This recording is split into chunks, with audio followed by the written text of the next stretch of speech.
आगे बढ़ते हैं। रिफ्लेक्शन में प्लेन मिरर हो गया, स्फेरिकल मिरर हो गया। आगे बढ़ते हैं रिफ्रैक्शन की तरफ। तो नेक्स्ट हेडिंग पड़ेगा रिफ्रैक्शन ऑफ लाइट। ठीक है। और रिफ्रैक्शन ऑफ लाइट में जो सबसे पहला पॉइंट हमको समझना है वो है रिफ्रैक्टिव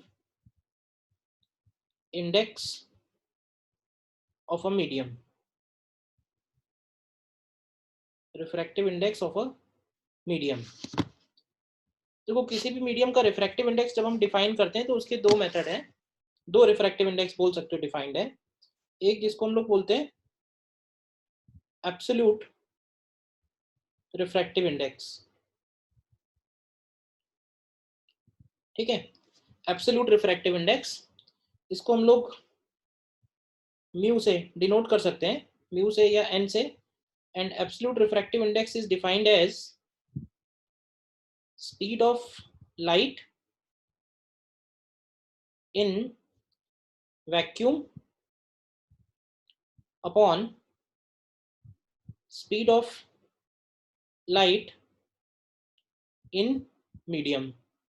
जिस भी मीडियम का हम एब्सोल्यूट रिफ्रैक्टिव इंडेक्स डिफाइन करना चाह रहे हैं उसके लिए ये बन जाएगा speed of light in vacuum upon speed of light in medium. अच्छा, ये बात हमको मालूम है कि स्पीड ऑफ लाइट जो है वो वैक्यूम में ही मैक्सिमम होगी। ठीक है ना, बाकी सारे मीडियम में कम ही रहेगी। तो उस केस में क्या होगा कि ये वैल्यू जो होगी वो हमेशा ग्रेटर देन 1 आएगा। तो mu is equal to C upon V हम लोग याद रख सकते हैं। एंड ये बोल सकते हैं कि जो एब्सोल्यूट रिफ्रैक्टिव इंडेक्स है, absolute refractive index is always greater than 1।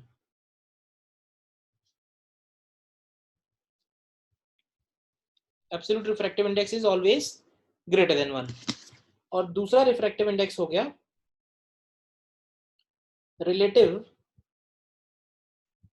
Relative refractive index. ठीक है, इसको हम लोग ऐसे लिख सकते हैं 1 म्यू 2, और ऐसे भी बोल सकते हैं कि ये हो जाएगा refractive index of medium 2 with respect to medium 1। This is refractive index of medium 2 1 mu 2 का मतलब हुआ refractive index of medium 2 with respect to medium 1। And this is defined as speed of light in medium 1 upon speed of light in medium 2। यानी कि इसको लिख सकते हैं हम लोग v1 अपॉन v2। और ये जो 1 म्यू 2 है इसको हम लोग ऐसे भी लिख सकते हैं कि म्यू 2 अपॉन म्यू 1। मतलब कि ये बनेगा refractive index of medium 2 with respect to medium 1 का मतलब हुआ refractive index of medium 2 upon refractive index of medium 1। तो it is mu 2 upon v1 and this is equal to v1 upon v2। तो ये तुम एक याद रख सकते हो। ठीक है, ये हो गया रिलेटिव। और relative refractive index can be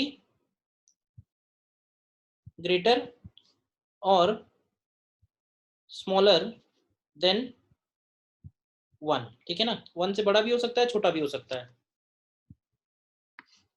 जैसे कि फॉर एग्जांपल जैसे लिखा हुआ है जैसे ए म्यू जी, ए म्यू जी को हम लोग पढ़ेंगे refractive index of glass with respect to air. अब देखो है क्या, एयर का रिफ्रैक्टिव इंडेक्स 1 के बहुत क्लोज है। मतलब ऐसे बोल सकते हो कि 1.000 3-4 जीरो के बाद कुछ डिजिट है, तो एयर का रिफ्रैक्टिव इंडेक्स हम 1 ले सकते हैं। तो एयर के रिस्पेक्ट में अगर रिफ्रैक्टिव इंडेक्स लिया हुआ है तो it is as good as it is absolute refractive index. तो सेम ही बात हो गई। तो इसको ऐसे भी बोल सकते हैं कि it is absolute refractive index of glass, या इसको ये भी बोल सकते हैं कि it is refractive index of glass with respect to air. इसकी वैल्यू जो है वो अप्रोक्सीमेटली होती है 1.5 लिख दो या 3/2 लिख दो। और हमको पता है सपोज ए म्यू डब्ल्यू, तो ए म्यू डब्ल्यू क्या कहलाएगा, A mu W, W for water, तो ये हो जाएगा refractive index of water with respect to air. With respect to air बोलने की जरूरत नहीं है, ठीक है ना। तो ये वैल्यू होती है अराउंड 4/3। तो अगर सपोज हमें ये दोनों पता है और हमें निकालना है find refractive index of glass with respect to water, तो क्या निकालोगे, refractive index of glass with respect to water. तो लिखेंगे पहले इसको क्या, तो इसको लिखेंगे W mu g. Mu g है डब्ल्यू के रिस्पेक्ट में, W mu g refractive index of glass with respect to water. तो this is also equal to mu g upon mu W, या इसको लिख सकते हैं ए म्यू जी अपॉन ए mu W. तो ये हो जाएगा 3/2 अपॉन 4/3, तो ये आ जाएगा 9/8, तो 1 से बड़ा हो जाएगा। और अगर हमें लिखना हो जी म्यू डब्ल्यू, तो ये हो जाएगा 8/9, ठीक है ना। बताओ पहले, इतना यहां तक क्लियर है, बेसिक डेफिनेशंस है,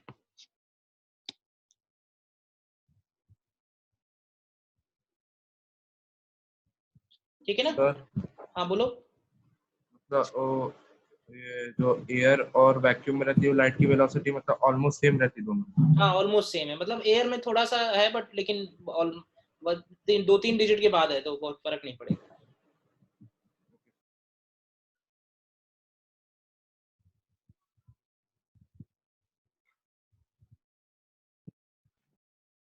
ठीक है,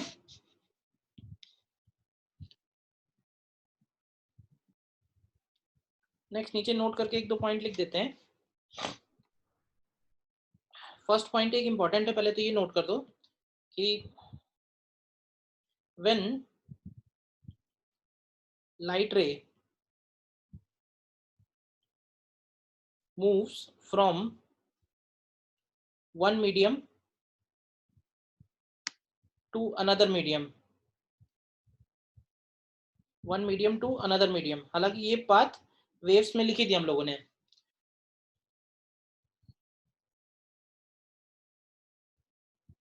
the speed and wavelength changes but frequency remains same, ठीक है ना।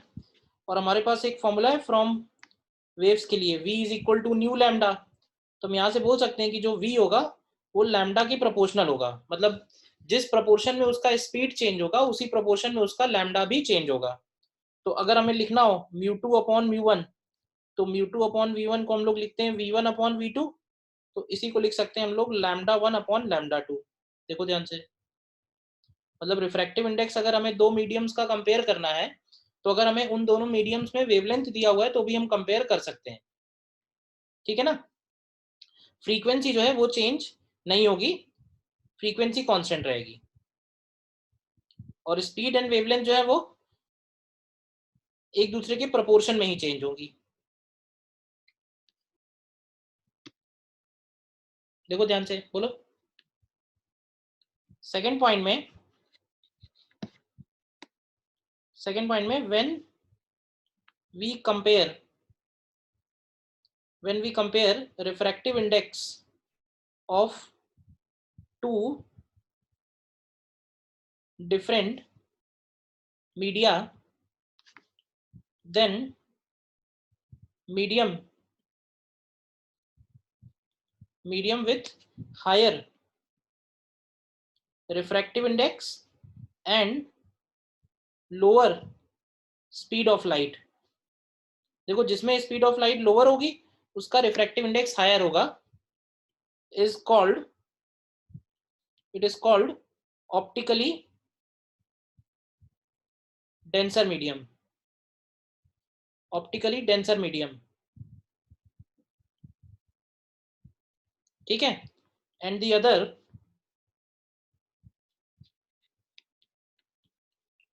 अदर ऑप्टिकली रेयर मीडियम, ठीक है ना। कोई मीडियम ऑप्टिकली डेंसर है, कोई मीडियम ऑप्टिकली रेयर है। तो वो डिफाइन कैसे होगा? तो वो डिफाइन इसी से होगा, रिफ्रैक्टिव इंडेक्स से बोलो या फिर स्पीड ऑफ लाइट से बोलो।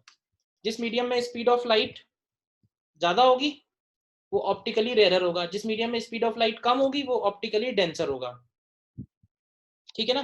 ध्यान रखना, ऑप्टिकली डेंसर ऑप्टिकली रेयर का मतलब डेंसिटी से नहीं है, डेंसिटी से रिलेटेड नहीं है, ये स्पीड ऑफ लाइट से रिलेटेड है। जिस मीडियम में स्पीड ऑफ लाइट कम है उसमें वो ऑप्टिकली डेंसर है। और एक और खास बात बताऊं, जैसे मान लो कि लाइट वेव है, तो एयर का रिफ्रैक्टिव इंडेक्स 1 है और ग्लास का रिफ्रैक्टिव इंडेक्स 3/2 है, यानी कि ग्लास में स्पीड ऑफ लाइट कम है। करेक्ट? तो हम ऐसे बोल सकते हैं कि जब हम ग्लास और एयर को कंपेयर करेंगे तो glass is optically denser and air is optically rare. ठीक है? दूसरी बात, अगर हम साउंड वेव को कंसीडर करें, मान लो साउंड वेव को कंसीडर कर रहे हैं हम लोग एयर और वाटर में, तो साउंड वेव में क्या होता है कि साउंड वेव की स्पीड वाटर में ज्यादा है और एयर में कम है। तो साउंड वेव के लिए वाटर ऑप्टिकली रेयर होगा, ऑप्टिकली नहीं सॉरी, वाटर रेयर होगा और एयर डेंसर होगा। ऑप्टिकली वर्ड नहीं यूज करेंगे, ऑप्टिकली तो सिर्फ लाइट रेज के लिए। तो हर एक वेव के लिए जो कॉम्बिनेशन है वो अलग अलग हो सकता है। ठीक है ना? मतलब लाइट वेव के लिए एयर और वाटर कंपेयर करेंगे तो water is denser, air is rare. But अगर साउंड वेव के लिए कंपेयर करेंगे तो water is rare and air is denser. कोई डाउट इसमें जो मैंने बोला इसमें?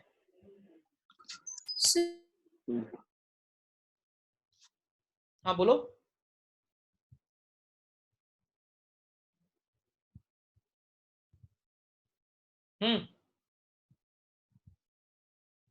क्लियर है?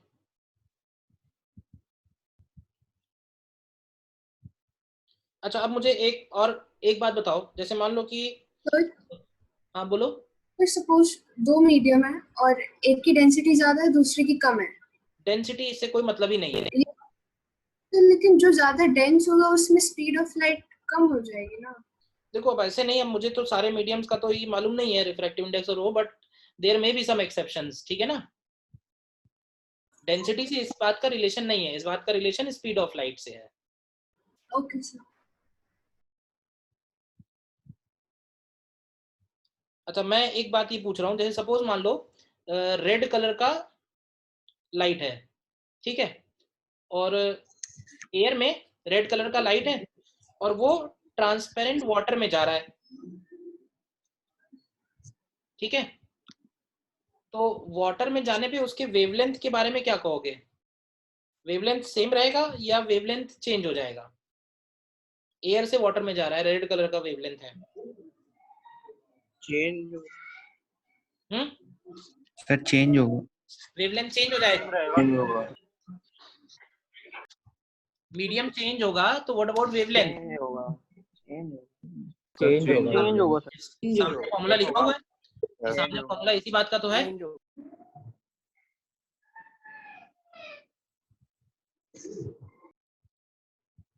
ये जो सामने फॉर्मूला लिखा हुआ है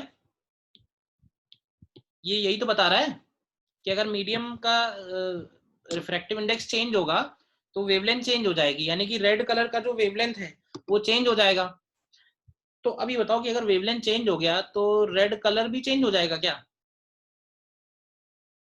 नहीं sir. Yes sir. No no sir. No sir. Frequency No, तो sir. सेम है हाँ, कैसे फिर एक्सप्लेन करोगे? डेंसिटी मतलब सर, जो आपको फ्रीक्वेंसी तो सेम रेड है कलर का लाइट दिख रहा है वो वाटर में जाने के बाद किस कलर का नजर आएगा?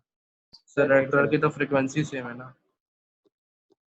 तो इसमें एक बात ध्यान रखना, हम लोग जो है हम लोग डिफाइन करते हैं कलर्स को वेवलेंथ में ज्यादातर, कि भाई लैम्डा अगर 700 है तो रेड कलर है, लैम्डा अगर 400 है नैनोमीटर है तो वॉयलेट कलर है। बट ध्यान रखना कि ये जो प्रॉपर्टी रिलेटेड है कलर वाली वो फ्रीक्वेंसी से रिलेटेड है, तो फ्रीक्वेंसी में कोई चेंज नहीं आएगा। तो फ्रीक्वेंसी में चेंज नहीं आएगा तो कलर हमको सेम ही नजर आएगा। ठीक है ना? वेवलेंथ डेफिनेटली चेंज हो रही है लेकिन फ्रीक्वेंसी में चेंज नहीं आ रहा है, तो जो कलर वाली प्रॉपर्टी है वो फ्रीक्वेंसी से रिलेटेड है। पढ़ते हम लोग उसको वेवलेंथ के फॉर्म में है वो एक अलग बात है, but it is related with frequency. ठीक है ना?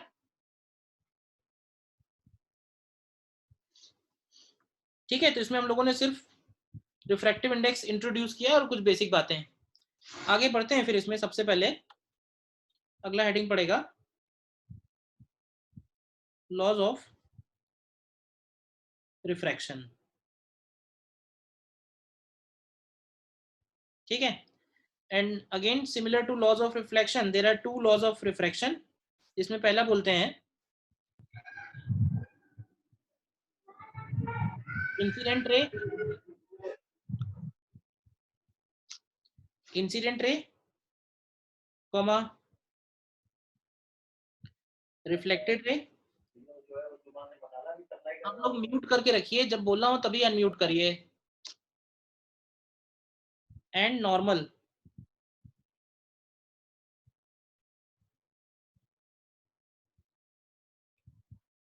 all lie in the same plane.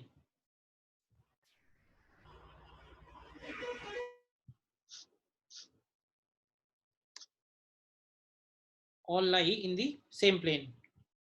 And second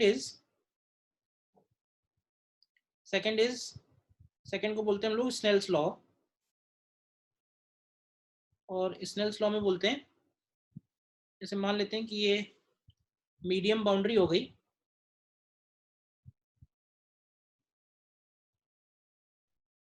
medium boundary, इधर हो गया मीडियम 1, इधर हो गया मीडियम 2,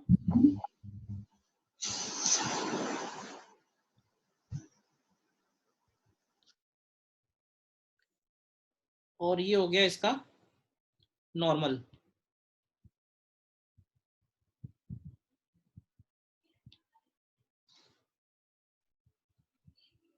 ये हो गया इसका इंसिडेंट रे, और ये हो गया रिफ्रैक्टेड रे। ठीक है,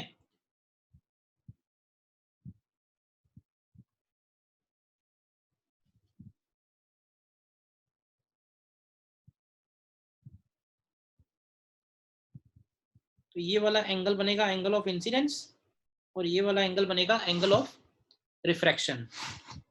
I is angle of incidence, R is angle of refraction।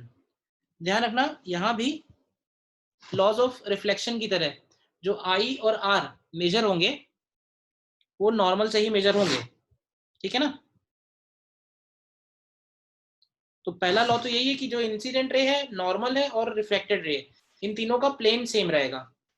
और दूसरा लॉ है that sine I upon sine R, sine of angle of incidence upon sine of angle of refraction is equal to, अब ध्यान से देखना, it is equal to μ2 upon μ1, या इसको लिख सकते हैं 1 μ2। मतलब रे जिस मीडियम से जा रही है वो है मीडियम 1, और जिस मीडियम में जा रही है वो है मीडियम 2। तो sine I upon sine R हमेशा हम लोग लिखेंगे μ2 अपॉन μ1, जहां जा रही है अपॉन जहां से जा रही है। इसमें कोई गड़बड़ नहीं करना। देखो ठीक है ना, sine I upon sine R is equal to μ2 upon μ1।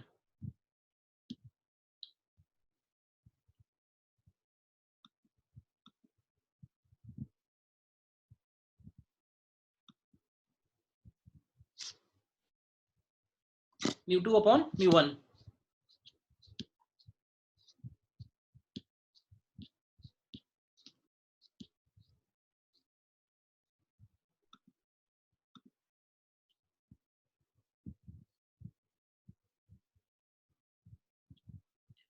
अगर हम कोई भी लॉस ना लें, मतलब कि आइडियल केस लें, तो कोई भी वेव जब एक मीडियम से दूसरे मीडियम में जा रही है तो एनर्जी सेम रहेगा। Incident energy is equal to refracted energy. ठीक है ना, एनर्जी के बीच में रिलेशन वेव चैप्टर में आया था कि इंसिडेंट एनर्जी, रिफ्लेक्टेड एनर्जी और रिफ्रैक्टेड एनर्जी में क्या रिलेशन है। तो अगर हम लॉसेस निगलेक्ट कर दें तो वो हमेशा एनर्जी कंजर्वेशन लगेगा। ठीक है ना, बट नॉर्मली क्या होता है कि जब भी हम जैसे रिफ्रैक्शन ही पढ़ रहे हैं तो कोई भी सरफेस पे 100% रिफ्लेक्शन नहीं होगा। जैसे सपोज अगर कोई पानी से भरा हुआ टैंक है और तुम उसमें ऊपर से देखो तो उस टैंक में की जो अपर वाला सरफेस है वाटर का, तुम्हें उसमें हल्का सा अपना इमेज भी नजर आएगा, क्योंकि वो पार्शियल रिफ्लेक्शन और पार्शियल रिफ्रैक्शन होता है। ठीक है ना, हमेशा पार्शियल रिफ्लेक्शन पार्शियल रिफ्रैक्शन हो, मतलब कुछ एनर्जी क्रॉस कर जाती है, कुछ एनर्जी रिवर्ट बैक आ जाती है। ठीक है ना।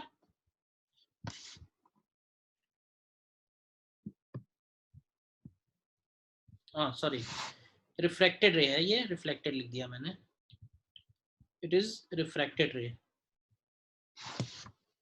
Incident ray, refracted ray and normal all lie in the same plane. ठीक है।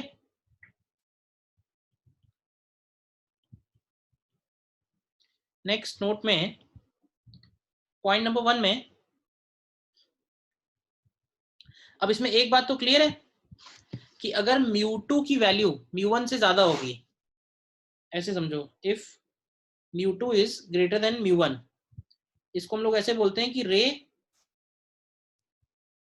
Travelling from rare to denser.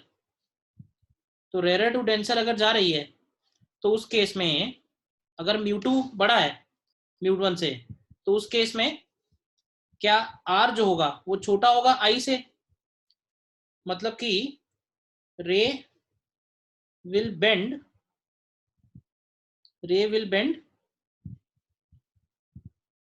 Towards normal. ठीक है। और दूसरा पॉइंट बोल सकते हैं कि इफ μ1 इज ग्रेटर देन μ2, यानी कि ray travelling denser to rare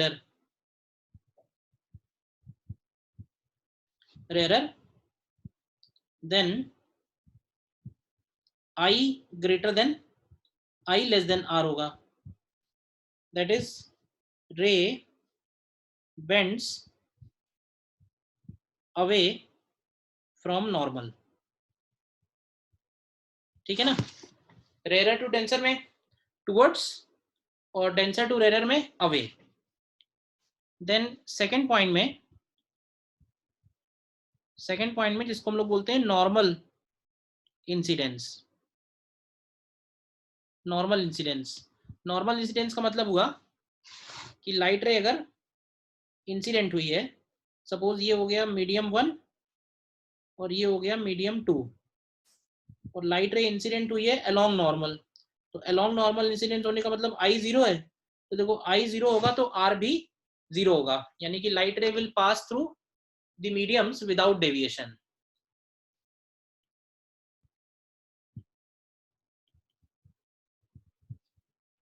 light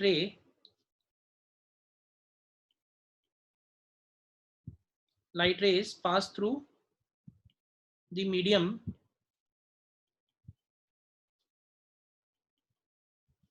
without deviation। ठीक है ना, क्योंकि I 0 पे फिर वो स्नेल्स लॉ नहीं लगेगा, 0 नहीं लगेगा ना, sine I sine R। Clear है ये दोनों पॉइंट। कब टुवर्ड्स नॉर्मल बेंड हो रहा है, रेयर टू डेंसर में टुवर्ड्स नॉर्मल और डेंसर टू रेयर में अवे फ्रॉम नॉर्मल।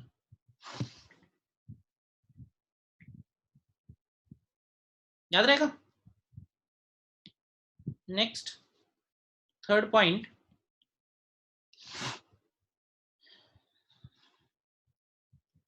में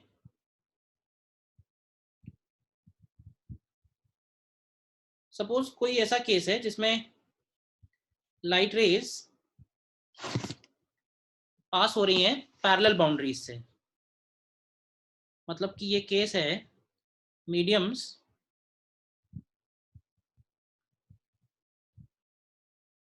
separated by parallel boundaries. Medium separated by parallel boundaries मतलब ये μ1 है, μ2 है, μ3 है, μ4 है, μ5 है, इस तरह से। तो देखो कोई भी लाइट रे जो इंसिडेंट हुई है इधर, मान लेते हैं इधर इंसिडेंट हुई है, फिर वो इधर चली गई, फिर वो इधर चली गई, फिर वो इधर चली गई, डिपेंडिंग ऑन कि कौन बड़ा है कौन छोटा है, और फिर फाइनली इधर निकल गई। ठीक है, तो हर पॉइंट पे स्नेल्स लॉ एप्लीकेबल होगा। मतलब हम ये वाला एंगल अगर I1 ले लें, ये वाला एंगल हम लोग I2 ले लें, तो इधर फिर से ये वाला एंगल I2 बनेगा, ये वाला एंगल हो गया I3। इस तरह से करते जाओ तो फाइनली जो ये बाहर निकलेगी तो ये वाला एंगल हो गया सपोज I5। अब इसके लिए अगर हम स्नेल्स लॉ अप्लाई करें तो पहले रिफ्रैक्शन पे क्या लिखेंगे? पहले रिफ्रैक्शन पे इक्वेशन बनेगी कि sin I1 upon sin I2, क्योंकि I1 एंगल ऑफ इंसिडेंस बनेगा और I2 angle of refraction. sin I1 upon sin I2 is equal to क्या बनेगा? तो इसको लिखेंगे हम लोग μ2 अपॉन μ1। तो क्या इसको ऐसे भी लिख सकते हैं कि μ1 sin I1 equal to μ2 sin I2। देखो, और सिमिलरली और आगे बढ़ते जाएं तो सिमिलरली हम लोग लिख सकते हैं कि μ2 sin I2 is equal to μ3 sin I3। और आगे बढ़ते जाएं तो it is equal to μ4 sin I4। तो अल्टीमेटली हम लोग बोल सकते हैं कि म्यू sin I जो होगा वो कांस्टेंट है। तो स्नेल्स लॉ को एक्सप्रेस करने का ये भी एक तरीका है, that mu sin I is equal to constant. But ध्यान ये रखना कि ये मेथड एप्लीकेबल तभी बनेगा जब मीडियम्स की जो बाउंड्री है वो पैरेलल होनी चाहिए। Mediums separated by parallel boundaries होना चाहिए, तभी हम अप्लाई कर सकते हैं। ये इंपॉर्टेंट पॉइंट है, इस पे कई बार क्वेश्चन आ चुका है।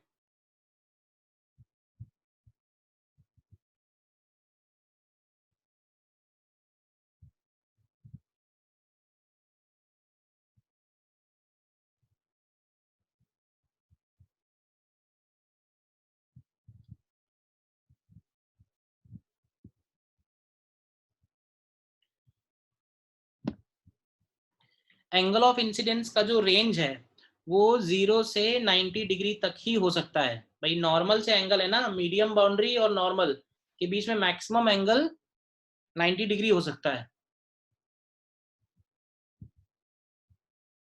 ठीक है ना?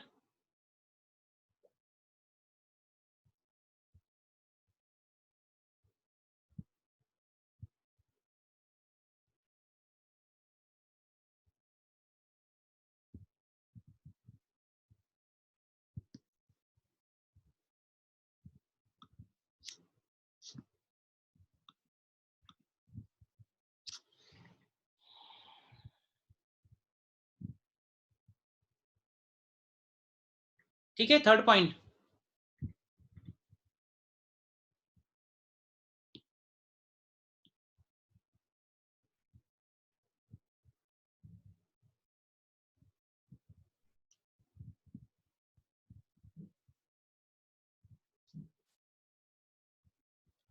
देन फोर्थ पॉइंट में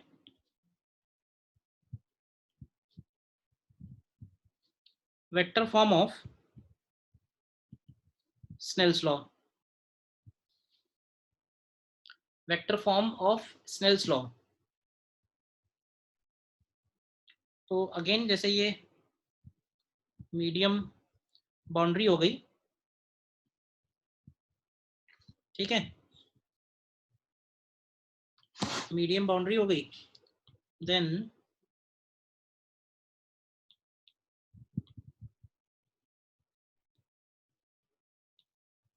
मान लेते हैं कि इधर हो गए ये एंगल इंसिडेंट रे, इधर हो गई ये रिफ्लेक्टेड रे। तो इंसिडेंस के लिए EI और रिफ्रैक्टेड के लिए ER यूज कर सकते हैं। और ये जो नॉर्मल है इसको हम लोग n कैप लिख देते हैं। इधर का मीडियम μ1 है, इधर का मीडियम μ2 है। तो देखो हम लोग लिखते हैं ना कि μ1 sin I is equal to μ2 sin R। तो ध्यान से चेक करो, तो ये जो I एंगल है और ये जो R एंगल है, I एंगल EI कैप और N कैप के बीच का एंगल है, मतलब नॉर्मल और EI कैप के बीच का एंगल है, और R जो है वो नॉर्मल और ER कैप के बीच का एंगल है।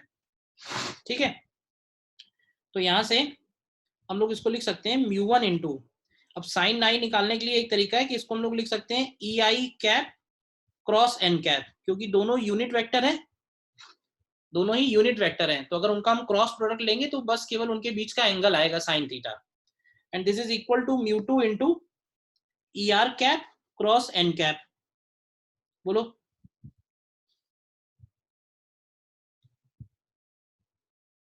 बताओ।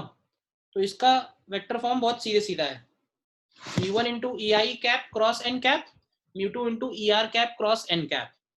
ठीक है, ई आई और एन कैप का जो क्रॉस है, ये तीनों वेक्टर प्लेनर है, इसलिए ये सीक्वेंस भी सेट हो जाएगी। बोलो इसमें कोई डाउट है तो।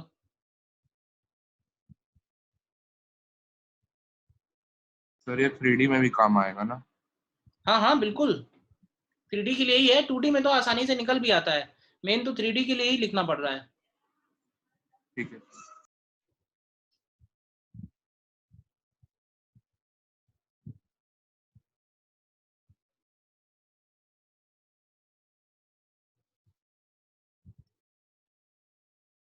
ठीक है, और एक और ऐसे। सर हाँ बोलो। सर जब क्रॉस प्रोडक्ट लेंगे तो सर जो ई आई कैप है उसका एन कैप के साथ जब प्रोडक्ट लेंगे तो सर वो ऊपर आएगा, और जब ई नहीं आर आएगा, cap, perpendicular to the paper आएगा। हाँ sir perpendicular to the paper ऊपर वाले मतलब, और हाँ सर जब ई आर कैप को और एन कैप का करेंगे तो सर वो परपेंडिकुलर पेपर पेपर नीचे जाएगा। नीचे नहीं जा रहा है, तुम निकाल गलत रहे हो, दोनों ही सेम डायरेक्शन में आएंगे। क्रॉस प्रोडक्ट निकालते समय दोनों वेक्टर्स को टेल टू टेल ज्वाइन करो। अच्छा हाँ ये सर। इसको हम लोग mu two upon mu one भी लिख सकते हैं, इसको हम लोग V one upon V two भी लिख सकते हैं, और इसको हम लोग lambda one upon lambda two भी लिख सकते हैं। इसी को एक्सटेंड कर दिया है, ठीक है ना, स्नेल्स लॉ को ही। एक बार देख लो सारे पॉइंट्स तुम लोगों ने जो पढ़े हैं रिफ्रैक्शन में, किसी में डाउट है तो बोलो।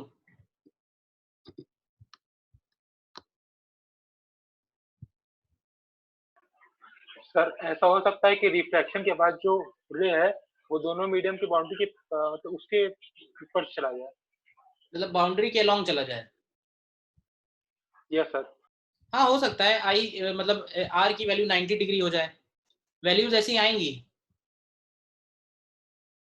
वैल्यूज ऐसी हो सकती हैं कि वो उसको बोलते हैं ग्रेजिंग इमरजेंस या ग्रेजिंग रिफ्रैक्शन। सर वो तो टोटल इंटरनल रिफ्लेक्शन में होता है ना। हाँ वो आएगा, मतलब वैल्यूज ऐसी हो सकती हैं, mu one mu two I R में वैल्यूज इस तरह से हो सकती हैं कि आई और आर में से कोई भी एंगल 90 डिग्री हो जाए। Yes sir.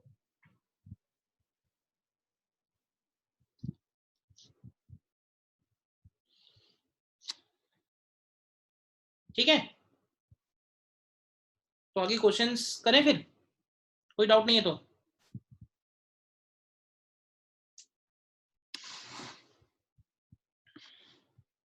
ठीक है, देखो क्वेश्चंस करते हैं।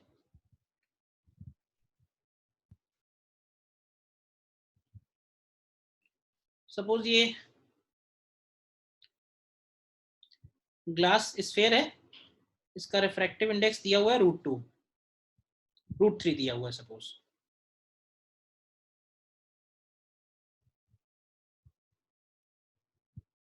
ठीक है, और लाइट रे इस पे इंसिडेंट हो रही है eight an angle 60 degree.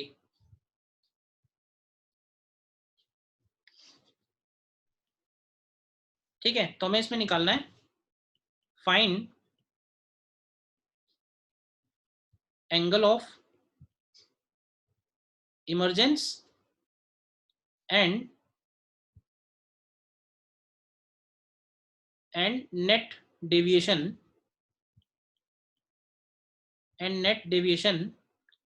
when it emerges out of the sphere।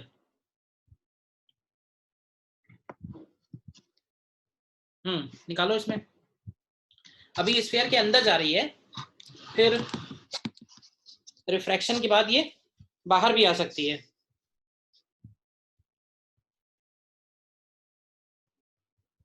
Sir ये क्या एयर से आ रहा है? हाँ बाहर एयर है, नॉर्मली जैसे मेंशन नहीं होगा कभी, तो बाहर हमें μ1 ही लेना है।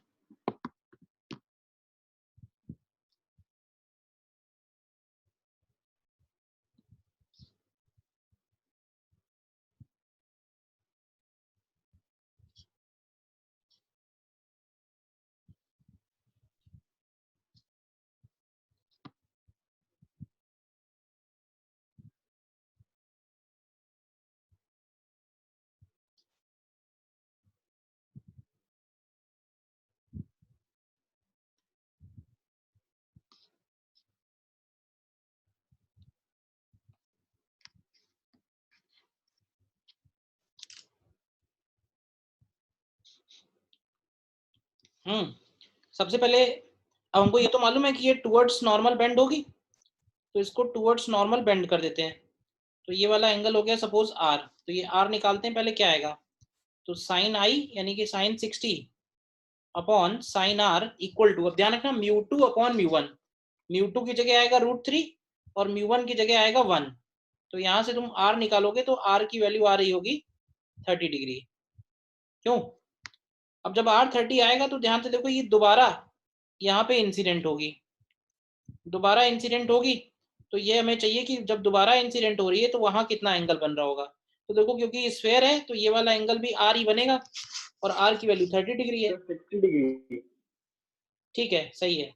तो फाइनली जब बाहर आएगी तो ये वाले एंगल को हम लोग बोल रहे हैं एंगल ऑफ इमरजेंस।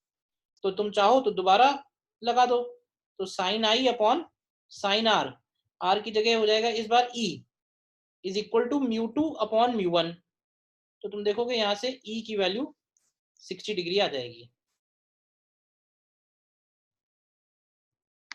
देखो e का वैल्यू 60 डिग्री आ जाएगा। ठीक है, इसके बाद अगर हमें डेविएशन निकालना है तो डेविएशन का मतलब है कि इसको आगे बढ़ाओ और देखो कि ये कितना घूम गया, Δ1। फिर इसको आगे बढ़ाओ, इसको आगे बढ़ाओ और देखो कि ये कितना घूम गया, Δ2। तो Δ1 अगर निकालोगे तो वो आएगा 60 माइनस r यानी कि 30 डिग्री क्लॉकवाइज। Δ2 निकालोगे तो वो आएगा e माइनस r, तो ये भी आएगा 30 डिग्री क्लॉकवाइज। तो यहाँ से नेट डेविएशन हम लोग लिख सकते हैं, ऐड करेंगे तो ऐड हो जाएंगे, तो ये आ जाएगा 60 डिग्री क्लॉकवाइज। तो दोनों ही एंगल 60 डिग्री आ रहे हैं। एंगल ऑफ इमरजेंस भी, एंगल ऑफ इमरजेंस का मतलब समझ लेना कि फाइनली जब रे इमर्ज हो रही है उस वक्त इसका कितना एंगल बन रहा है।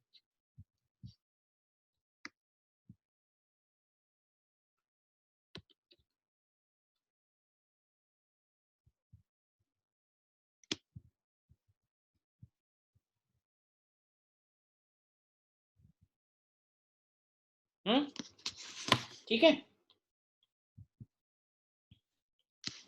और देखो नेक्स्ट,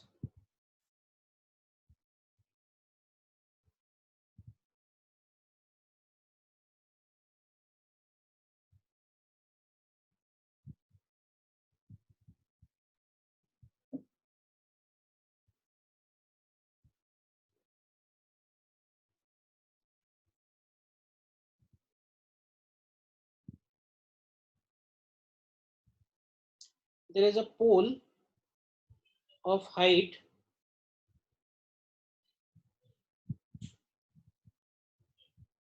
8 मीटर और इधर ये 4 मीटर डेप्थ पे पूल दिया हुआ है, वाटर फील्ड है, इसमें वाटर फील्ड है, इसका म्यू का वैल्यू हो गया 4/3। ठीक है, and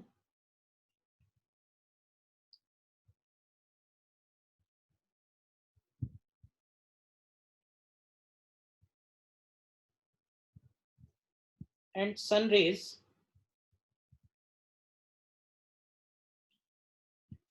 are incident at an angle 53 degree with vertical.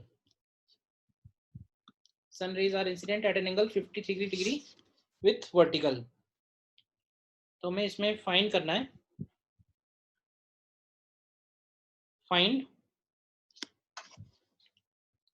Find length of shadow formed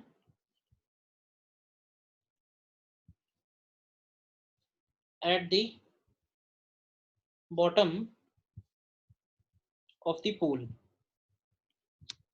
Find length of shadow formed at the bottom of the pool. निकालोगे? बताओ क्या आएगा?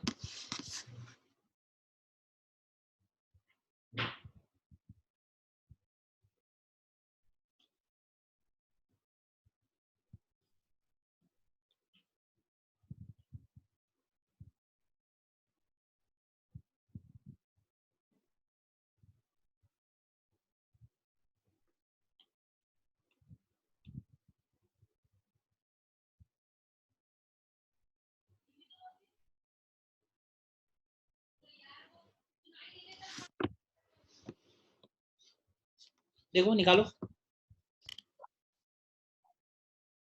लेंथ ऑफ शैडो अगर निकालना है तो इसी लाइट रे को जो उसको ग्रेस करते हुए जा रही है, इसी को आगे बढ़ाते हैं हम लोग। बोलो, इसी को आगे बढ़ाएं अगर, तो देखो ध्यान से ये कितने एंगल पे इंसिडेंट होगी। यहाँ पे ये एंगल ऑफ इंसिडेंस इसका 53 डिग्री आएगा। देखो ठीक है, और 53 डिग्री आएगा तो सॉल्व करते हैं। क्या लिखेंगे? Sine 53 degree upon sine R is equal to μ2 upon μ1। तो यहाँ से आर कितना आता है? 37 degree. Yes sir. Yes sir. आ जाएगा 37 डिग्री। तो अंदर जब ये लाइट रे जाएगी तो ये टुवर्ड्स नॉर्मल बेंड हो रही है इस तरह से, और ये वाला एंगल हो गया 37। तो अब जरा ध्यान से देखो कि लेंथ ऑफ शैडो मतलब ये हुआ कि यहां से लेके यहां तक का डिस्टेंस, ये पूरा शैडो बनेगा। ठीक है ना? तो ये पूरा लेंथ निकाल लो कितना आएगा, बस अब निकल आएगा ना ज्योमेट्री से। ये लेंथ सपोज हो गया x और ये लेंथ हो गया सपोज y, तो ये भी y है और ये 53 है और ये 4 मीटर है। तो y निकालने के लिए हम लोग लिख सकते हैं कि y upon 4 is equal to tan 53। tan 53 का मतलब हुआ 4/3। तो यहाँ से y तो हो गया 16/3 मीटर, और x निकालने के लिए लिख सकते हैं कि x upon 4 is equal to tan 37। तो दिस इज 3/4। तो यहाँ से x की वैल्यू आ गई 3 मीटर। तो लेंथ ऑफ शैडो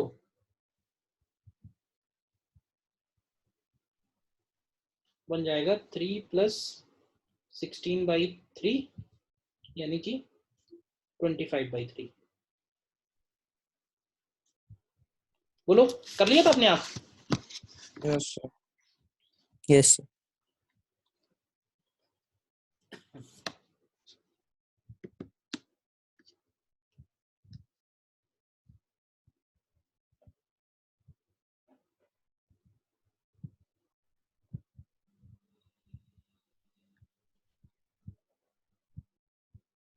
ठीक है।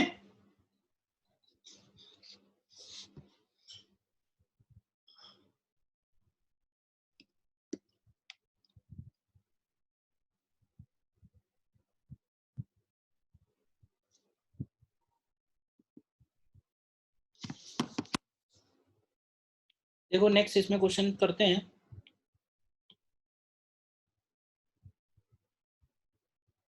ये देखो जो तुम्हारे सामने है,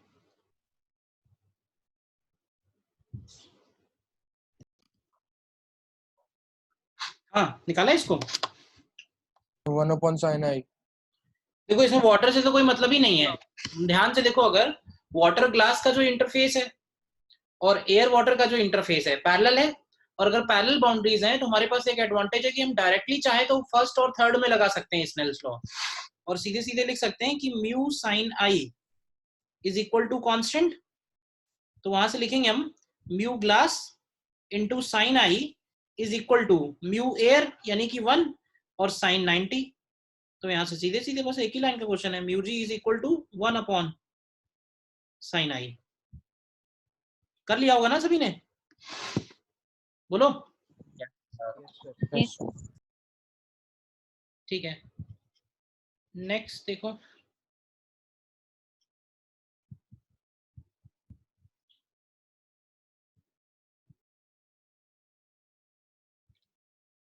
सेम कॉन्सेप्ट पे कई बार क्वेश्चन आ चुका है। नेक्स्ट देखो।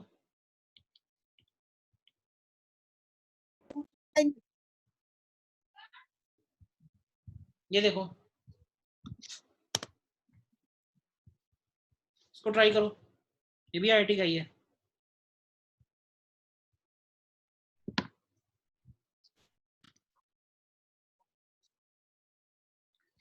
करना इसमें भी बिल्कुल वैसे ही है, सारी जो बाउंड्रीज हैं वो पैरेलल है, तो हम लोग डायरेक्टली चाहें तो लास्ट वाले में जहां एंगल 90 दिया हुआ है और फर्स्ट वाले में जहां एंगल थीटा दिया हुआ है अप्लाई कर सकते हैं। तो फिर से लिखना तो यही है कि mu sine i is equal to constant.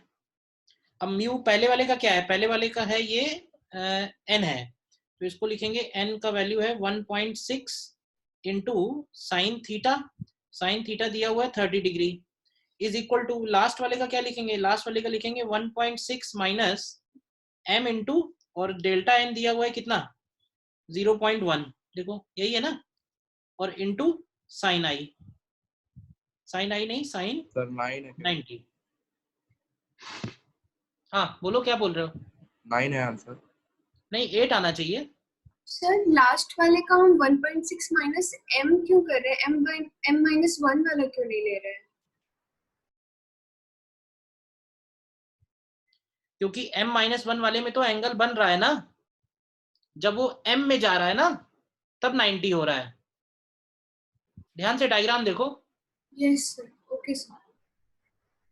भाई वो जो रे है m माइनस 1 में जो रे है वो नॉर्मल के साथ एंगल बना रही है, 90 नहीं है। तो यहाँ से m कितना आ रहा है, 8 आ रहा है यहाँ से सॉल्व करने पे। Yes sir. ठीक है ना?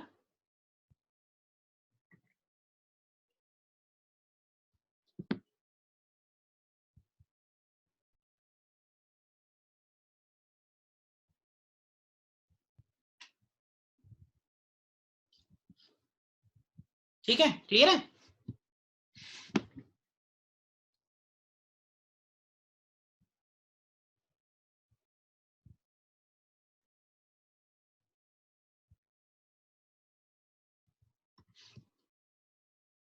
नेक्स्ट देखो।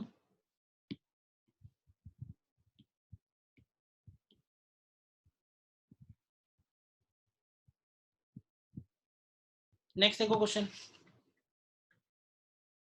Sir B option.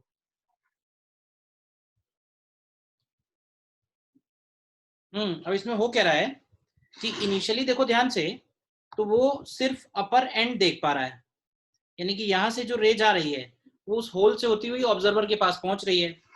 लेकिन कह रहा है कि अगर हम इसमें लिक्विड फिल कर दें up to a height 2h, ठीक है, up to a height 2h, then he is able to see lower end also. देखो लोअर एंड भी उसको दिखाई देने लगा, ऐसा कैसे होगा? तो देखो ऐसा तभी हो सकता है,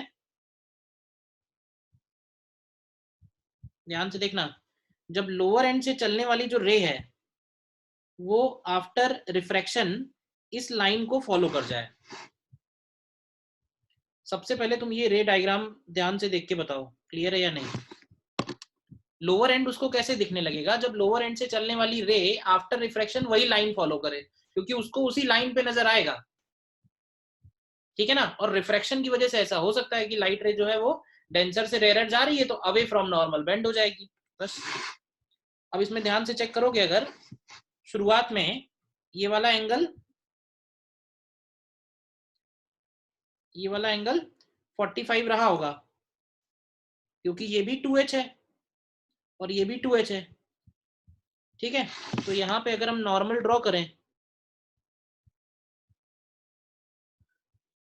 तो ये वाला एंगल 45 आएगा, 45 आएगा, तो इसका मतलब है कि ये डिस्टेंस h है, तो ये वाला डिस्टेंस भी h हो गया, तो ये मिड पॉइंट हो गया एक तरह से, तो ये भी h हो गया। तो हमें ये वाला एंगल I निकाल लेना है। तो यहाँ से तुम देखोगे कि tan i की वैल्यू हम लोग निकाल पाएंगे ट्राइंगल से h/2h, यानी tan i हो गया 1/2। तो tan i अगर 1/2 है तो sin i की वैल्यू हो जाएगी 1/√5। और अप्लाई कर देते हैं स्नेल्स लॉ, तो sin i upon sin r is equal to μ2 upon μ1। तो sin i की जगह 1/√5, sin r की जगह 1/√2 इक्वल टू 1/μ। तो यहाँ से देखो म्यू की वैल्यू √5/2 आ जाएगी। देखो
क्लियर है क्वेश्चन, ये बोलो।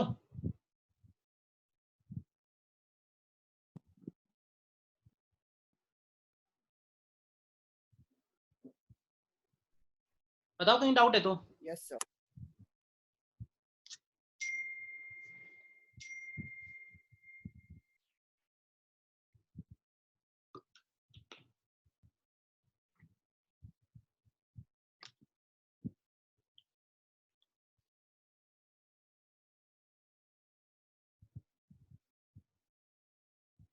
ठीक है, एक क्वेश्चन और इसमें करते हैं।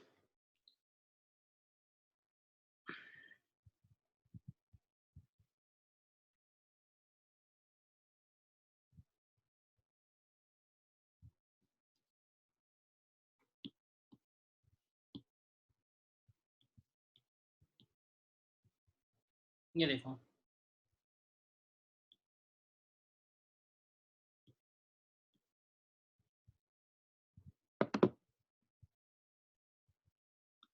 देखो नेक्स्ट क्वेश्चन करो।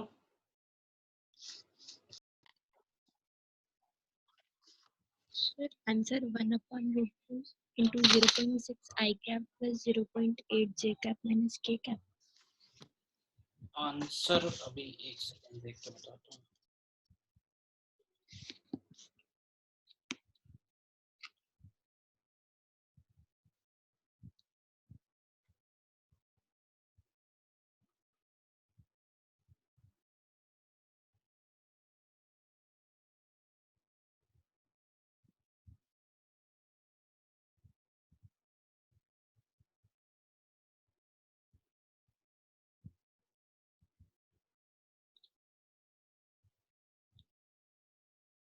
आंसर इसका आना चाहिए 1/5√2 bracket 3i cap plus 4j cap and minus 5k cap. यही आ रहा है। No.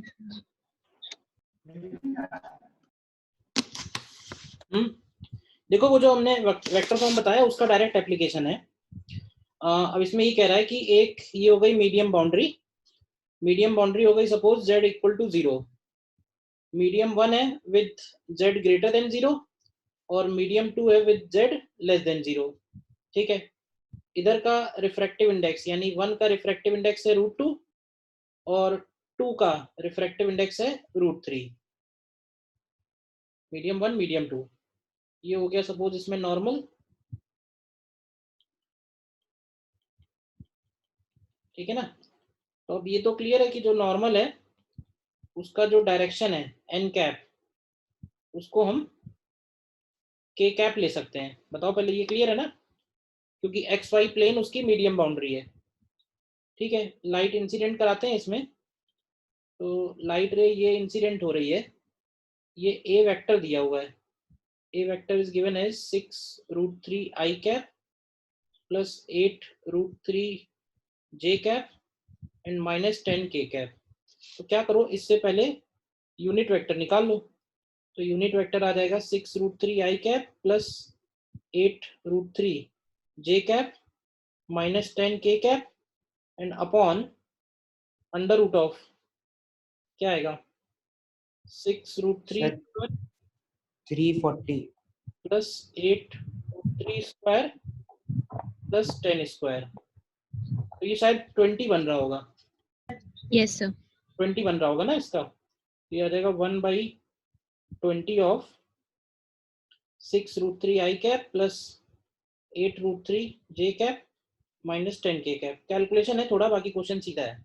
ई आई कैप हमको पता चल गया है और एन कैप की वैल्यू k कैप है, और एज्यूम कर लेते हैं कि जो ई आर कैप है जो हमको निकालना है वो हो गया R1 i cap plus R2 j cap plus R3 k cap.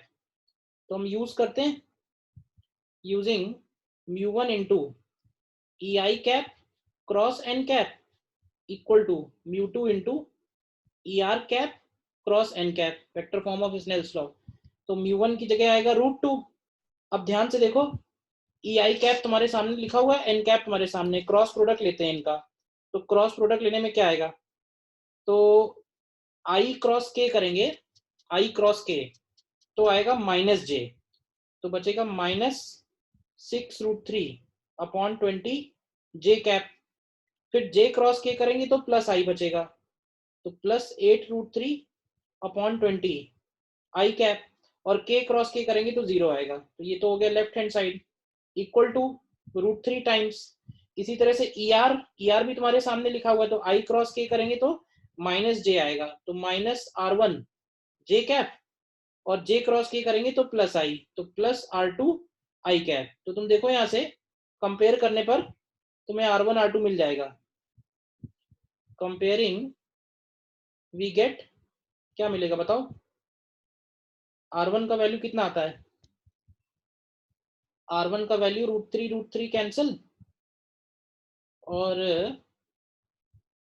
6/20 है ये, तो इसको हम लोग क्या 3/5√2 लिख सकते हैं। देखो, और R2 की वैल्यू आ जाएगी 4/5√2। देखो यहां तक क्लियर है या नहीं, यहां तक कोई डाउट है? कंपेयर कर लिया दोनों तरफ, आई कैप जे कैप जे कैप। अब हमें मालूम है कि अगर ये यूनिट वेक्टर है, ये वेक्टर यूनिट वेक्टर है, तो यूनिट वेक्टर की खास बात ये होगी कि R1 square plus R2 square plus R3 square equal to 1। तो यहां से तुम देखो R1 स्क्वायर का मतलब होगा 9/50 plus 16/50 and plus R3 square is equal to 1। तो यहां से देखो R3 क्या मिलेगा, R3 की वैल्यू, R3 की वैल्यू तुम्हें ±1/√2 मिलेगी। ठीक है, अब प्लस माइनस मिलेगी, लेकिन इसमें हम लोग R3 इक्वल टू -1/√2 लेंगे, +1/√2 नहीं लेंगे। ठीक है, R3 -1/√2 लेंगे, +1/√2 नहीं लेंगे, क्योंकि लाइट रे जो है वो नीचे की तरफ जा रही है। नीचे जाने का मतलब है कि वो z नेगेटिव z एक्सिस की तरफ जा रही है, तो उसका जो R3 होना चाहिए वो नेगेटिव ही होना चाहिए, पॉजिटिव नहीं होना चाहिए। क्लियर है? देखो यहां तक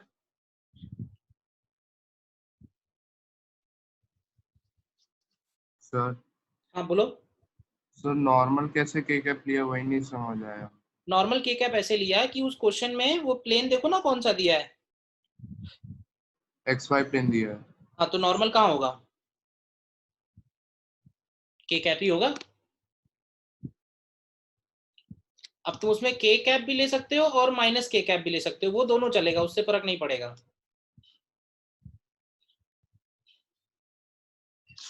क्लियर है?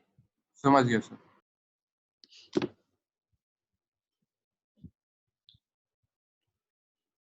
और कोई डाउट?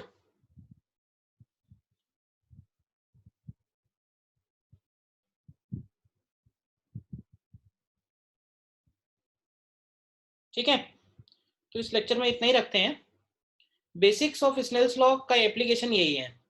इसके बाद फिर हम ऑब्जेक्ट इमेज फॉर्मेशन पे आएंगे, तो फिर उसमें हम लोग सिर्फ पैराक्सियल रेज को डील करेंगे। अभी हमने जो आज किया है स्नेल्स लॉ में, उसमें पैराक्सियल या इस तरह का कोई भी अप्रोक्सीमेशन नहीं था, किसी भी एंगल पे थे। तो एक तरह से बोल सकते हैं कि जनरल एप्लीकेशन हो गए स्नेल्स लॉ के।